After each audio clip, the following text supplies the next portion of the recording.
go ahead and talk about a few more things as we get going here. I've already wedged my clay. I've got a video on wedging, so you can look at that if you want all the information there is on wedging. And this is in a conical shape with a rounded bottom, so that when I throw this down into the wheel head, it pushes the air out. I don't get air trapped underneath the clay. I'm not going to use a lot of water. I just want this to be tacky, but I don't want it to be slick. And the first time I'm putting the clay down, use these concentric rings that are on your wheel head and make your life easy. Just make sure this thing's in the middle and get it into like a mushroom cap shape to start off with. A lot of people try and throw pieces which are too tall. The lumps are way too tall. I think the feeling is that I've got this tall lump, and if I make a hole in this tall lump, I've already got a wall, and I'm like ahead of the game. And it's the exact opposite. You're going to have a lot more problems trying to throw a tall lump than a shorter lump. And you'll kind of see some of that when I get started here. All right, so I've got it stuck down really good. And I basically am going to throw it like 3 different speeds. I've got a centering speed, I've got my initial pulling speed, and I've got my finish pulling speed. It gets decreasingly fast as I go. And the first thing I need to do is I'm going to use my sponge here to put some pressure in the bottom edge and just make sure this lump is all the way stuck down under the wheel head. So that's stuck down really nice. And then the next thing I'm going to do is use the edges of my hands and squeezing some water in the sponge and kind of a motion sort of like this, almost like cupping water, just to get this so that it's stuck down even better.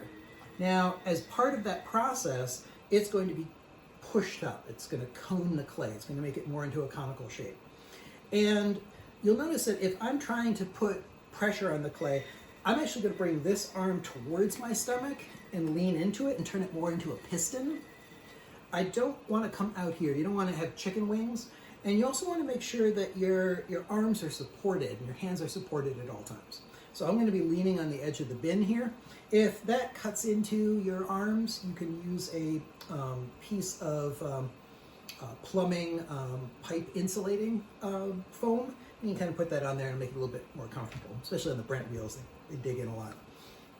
All right, so I do this little motion here. It makes it go up, and then you want to actually push this clay down. Now, when you see people do this, generally you've got both hands on the wheel, on the clay, and it's hard for you to actually see what's happening. So I'll describe what I'm actually doing here. Rather than coming down onto the top of the clay, I'm actually coming at like a 45-degree angle. And this part of the clay is going to the center of my hand.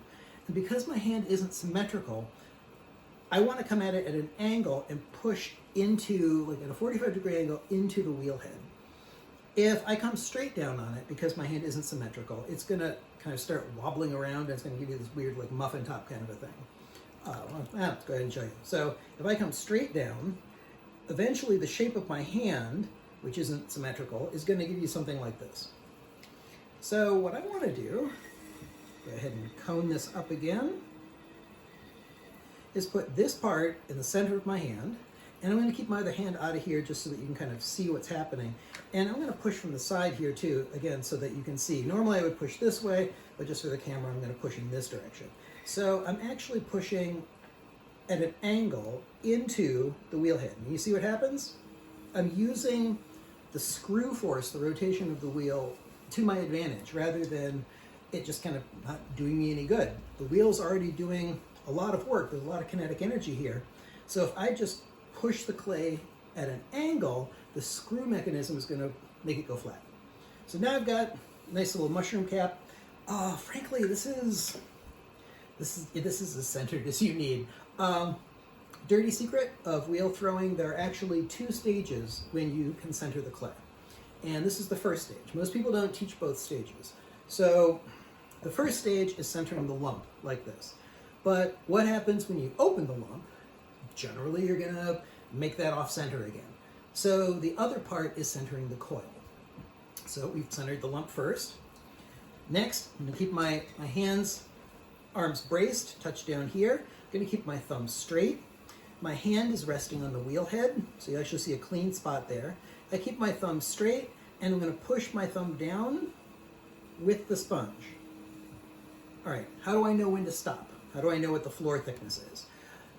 I'm using kind of the comfort level of when I push my thumb down, it kind of wants to stop at a certain point.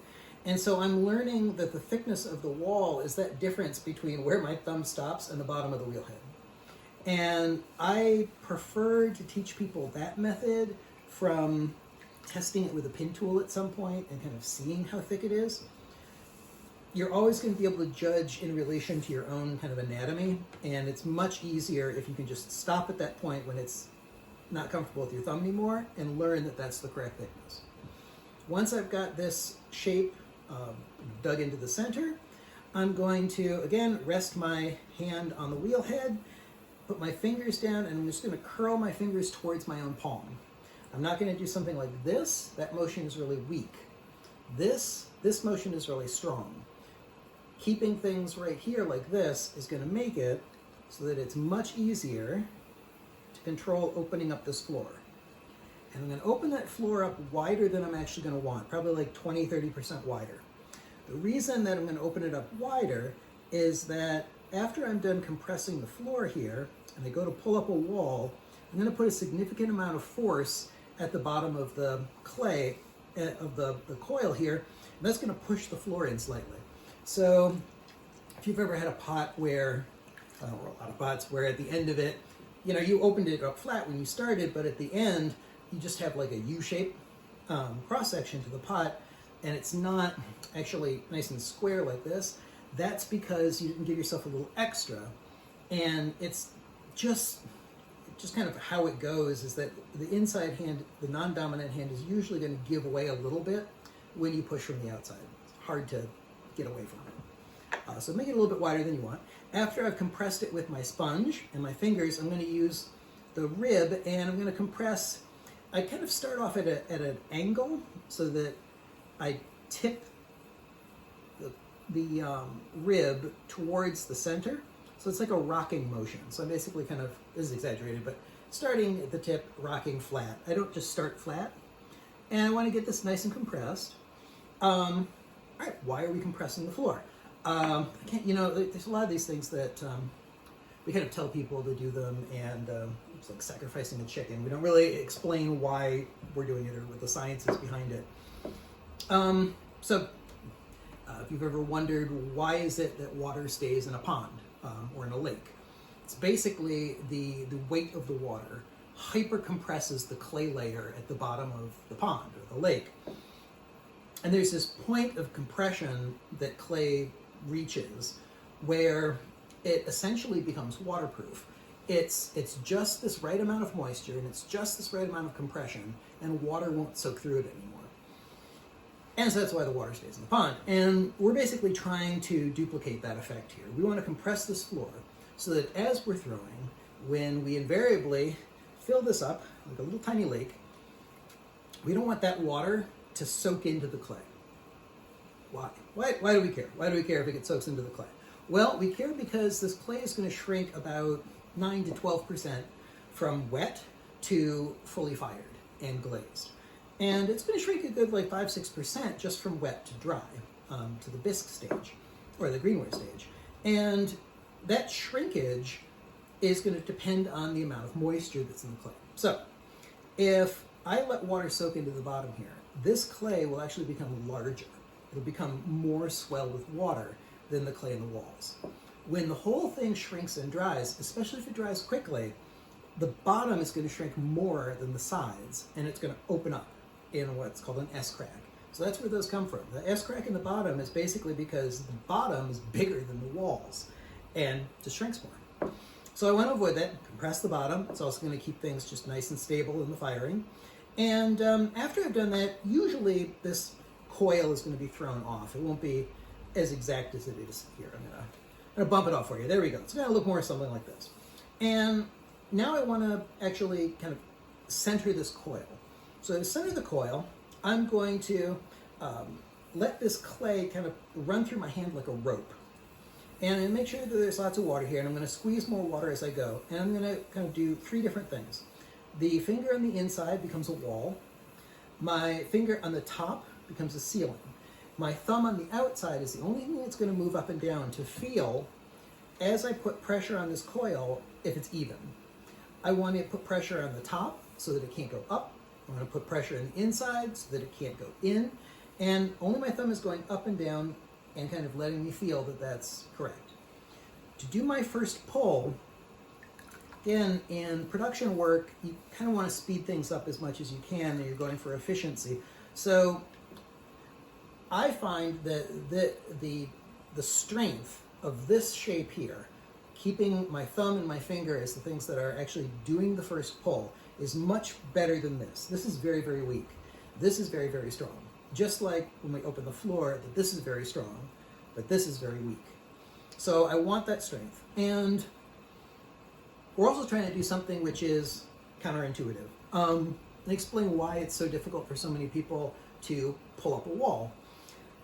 If you close your eyes. You close your eyes, you can just stick your fingertips together. Like, no problem. It's like really easy. We are hardwired as mammals to be able to do this. We have an instinctive sense of where the ends of our hands are. So we want to line up our fingertips. That's great. To pull a wall, though, you actually need to go against that.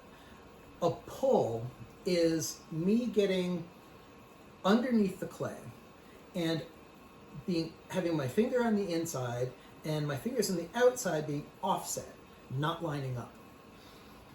I naturally line them up. You have to really work at it to not line them up. So if I want to get it to come up, I have to get one finger or my thumb under the other one and maintain that offset as I come up. Otherwise, I'm not really pulling the clay. If I line them up and I just go for, fingertips want to touch each other, that's just what they do, then that's just putting pressure. All I'm doing is squeezing the clay. I'm not controlling it. And the only shaping force is centrifugal force. And I just get a bowl. So the moment it starts wanting to go out, I know my fingers have lined up and I'm not lifting anymore. You also won't see a little coil. Let's go ahead and sacrifice this one so you guys can see what that actually looks like. So I get this coil centered, I dig my thumb in. Now, because my finger is on the floor inside here, it's already offset from my thumb, which was laying flat on the bat. So if I can maintain that offset as I pull up, then I can naturally do my first pull. Going for a cylinder. So when you're going for cylinders, you want to tip that clay in. You want to think about coming into the middle as you're doing your pull. Again, that's not going to be your natural instinct. Your natural instinct is to give in to centrifugal force a little bit and kind of allow the wheel head to spread it out at the top. You don't want to do that. So my first pull, I did with my thumb going underneath my forefinger. My second pull, though, I'm going to slow this down just a teeny little bit, is going to be my fingers on the outside, digging in, and then tucking underneath my middle finger on the inside. Why do I switch from my index to my middle finger? Because my index finger is longer, and it touches the floor of the pot faster than my other finger does. Some of this depends on your own ergonomics. So I tend to use my index finger. All right, so you'll see I dig underneath the clay now. This lump is the tip of my index finger. All right, so this is where this guy gets sacrificed. Normally I'm going to keep going up to the top, but we're going to show you what this is looking like. All right, shut this off, clean my hands. I clean my hands reflexively, constantly. Usually I have a larger bowl of water that's in the way if I'm trying to video, so I got a smaller one today. But I'm constantly cleaning my hands because if your hands have a lot of slip on them, if there's a lot of clay on your hands, clay is sticky, water is slippery. You want clean hands and as little clay in the water as possible, and you'll need less water on the pot. Why do you care? Because as you're working, it's absorbing all that water into the clay. And you'll hear people talk about how, like, a mug should take, 3 minutes to throw a mug. It's not really like a macho thing, like, I can throw a mug in 3 minutes. It's because if you go longer than 3 minutes, the clay is just absorbing water, absorbing, and it gets spongy, and you can't manipulate it anymore. So the less water I use on it, the faster I can make this, the easier it is to shape. All right, so I cut this in half just so that I can show you guys.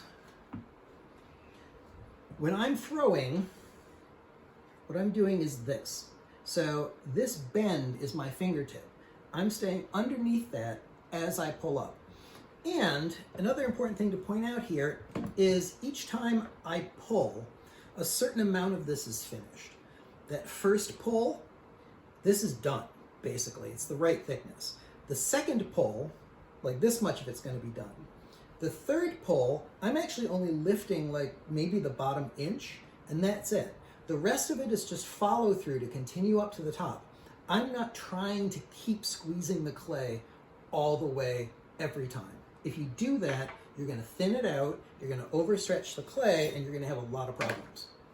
All right, after you've gotten your first one stuck down, don't clean this off. You went through a lot of effort to get this clay on here, so now your future lumps are going to stick a lot better than the first one. Again, just tacky, not slippery. Put that in the middle there. Make it easy on yourself. All right, nice mushroom cap. Get my wheel turning. Let's go ahead and get to the second pull again. Sticking down this edge with my fingertip, using the cupping motion of my hands to make sure this is stuck down some more. For extra force, I bring my arm in and tuck it and use it as a piston. I can continue that motion to cone this clay up a little bit. Then I'm going to put it in the center of my hand and push away to go down. My other hand is there just to support. And honestly, because for the most part, you're always going to do things with two hands, or with at least a sense that there's another surface that you're pushing against. That surface might be the wheel head, that surface might be your other hand, the edge of your pan. It's something else that you're pushing against. You're almost never using just one hand when you're throwing. All right, I'm gonna go ahead and open up this lump. Got my arm resting on the edge of the pan. I'm keeping my thumb straight. I'm going down to make a V-shaped opening. When I'm done, I'm going to curl my fingertip toward my own palm, open this up a little bit wider than I need it to be, compress the floor with my sponge, back and forth a couple of times. There we go. I'm actually putting quite a bit of force on that. Then I'm going to use my wooden tool, starting at an angle, and kind of rock it into being flat, and go back and forth, make sure that that's nice and compressed. All right, center my coil, get that controlled, dig my thumb underneath. My first pull is a lift with just my one hand, thumb underneath my forefinger, lifting it up.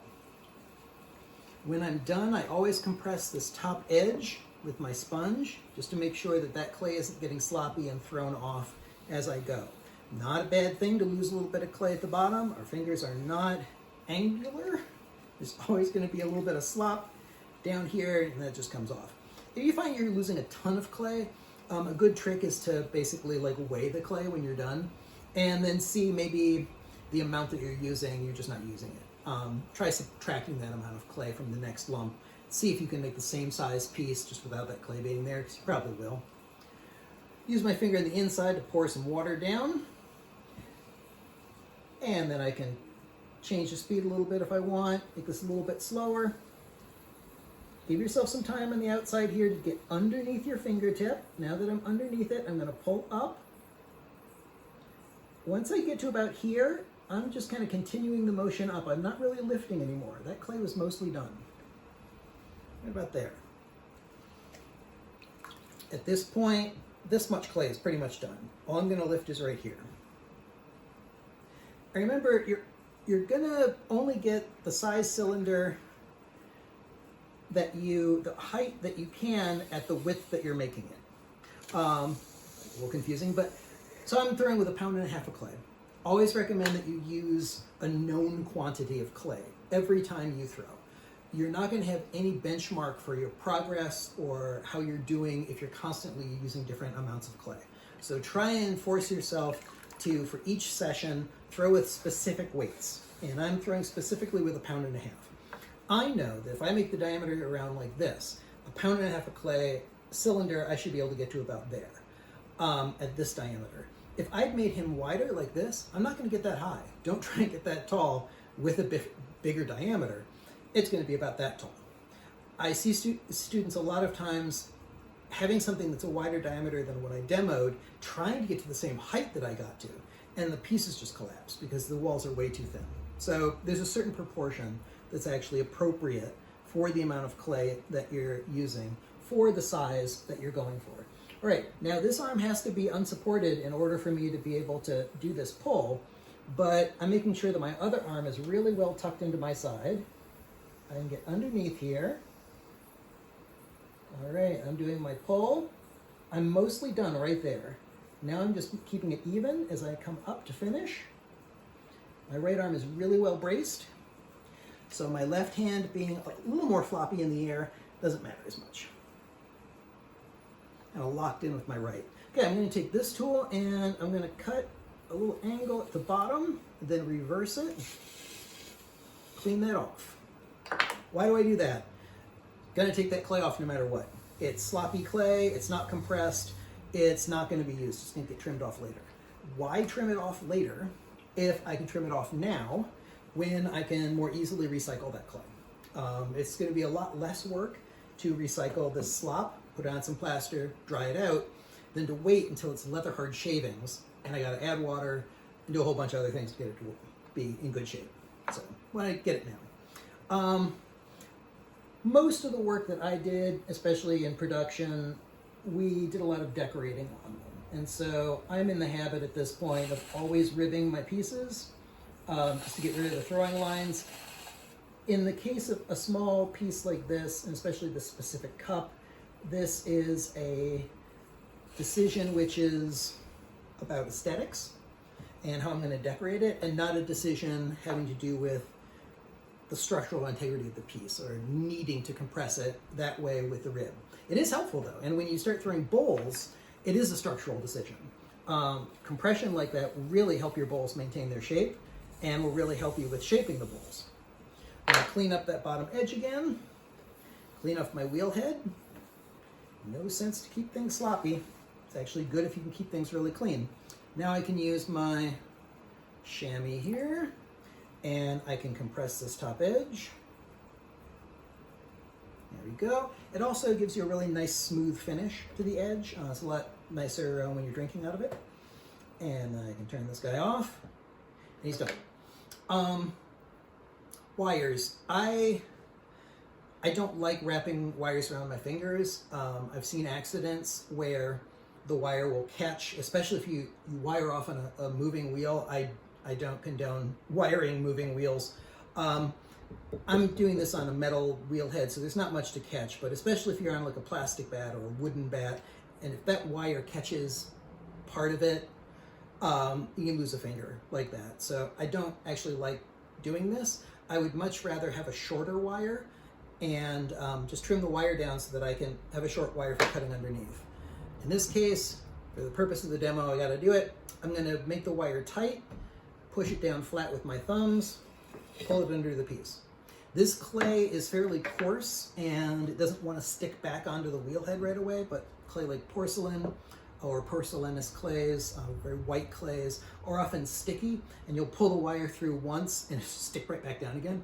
If you have a clay like that, you pull your wire through, pull a little water in front, pull the water underneath once or twice, and then you can lift the piece off. Especially if you ribbed the outside of it like this and you kept your hands clean, I can dry my hands off and I can just pick the piece right up. They should just stick to the piece and it should be easy to move it around. And we'll cut this one in half. Demos don't live. All right, there we go. And you can see nice even wall thickness. The bottom is basically the same thickness. And you know, could this be thinner? Sure, you can make them as thin as you want. Go crazy. I find for most things that are going to be used for actually eating and drinking out of, anything that's supposed to really be functional, that there's a minimum thickness, frankly, for durability, for the thermal sink. You want, if this is going to be a mug for coffee, I don't want something that's going to become cold in 2 seconds. I don't want something where if I go to grab it and I don't use the handle, I'm going to burn my hand because the mug is so thin. So, you know, thin mugs, I mean, you pour the coffee in, I can't touch it. And then you come back 2 minutes later, it's cold. I mean, it's just the worst ever.